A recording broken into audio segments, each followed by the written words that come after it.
में 3 दिन का जो है आज जो है डिवीजन बेंच ने टाइम दिया है। जो भी लोग हैं जिनके नोटिस लगे हैं, जो इफेक्टेड पार्टीज हैं, वो 3 दिन के अंदर सारे के सारे जो है अपनी जो है वो रिट फाइल कर सकते हैं इंडिविजुअल। और हमने जो अपनी पीआईएल है वो विड्रॉ की है इसी कंडीशन पे कि वो सब उसमें जो है अब जाएंगे। लेकिन मेरा कहना ये है कि भाई जिस तरह से डीडीए का रवैया रहा है, ये पूरे पार्ट को लेकर के जो जिसने कंटेम्प्ट लगाया था वो भी 279 में आता है। उसको ये कहते हैं कि वो पीएम उदय का पार्ट है और बाकी पीएम उदय के पार्ट क्यों नहीं है। जैसे ये कहते हैं कि टोटल 279 जो खसरा है वो 34 बीघे का खसरा है, बाकी इधर चला गया उधर चला गया।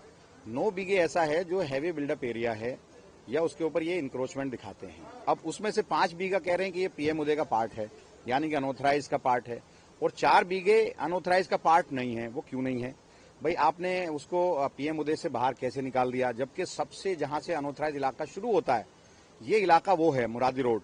उसके बिल्कुल बराबर में जो है बेन बटला हाउस है। मुरादी रोड जो है ऑथराइज में आता है। मुरादी रोड के बिल्कुल जहां से स्टार्टिंग होती है वहां से अनऑथराइज शुरू होता है और तकरीबन 71 से 71, 72, 73, 80, 80 से 70 के बाद से लोग वहां रह रहे हैं। 50 साल 54 साल वहां लोगों को हो गए। आपने अचानक उसको अनऑथराइज से अलग कर दिया, अचानक जो है आपने पीएम उदय से अलग कर दिया।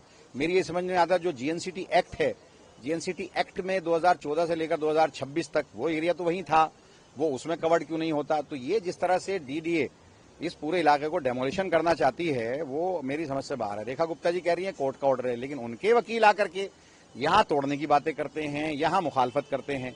भाई अगर आप इनको नहीं उजाड़ना चाहते तो मेरी समझ में नहीं आता। भाई अगर जो पीएम उदय में, अब ये खुद बताएं डीडीए वाले कि 5 बीघा इसी खसरा में से पीएम उदय में कैसे आ गया?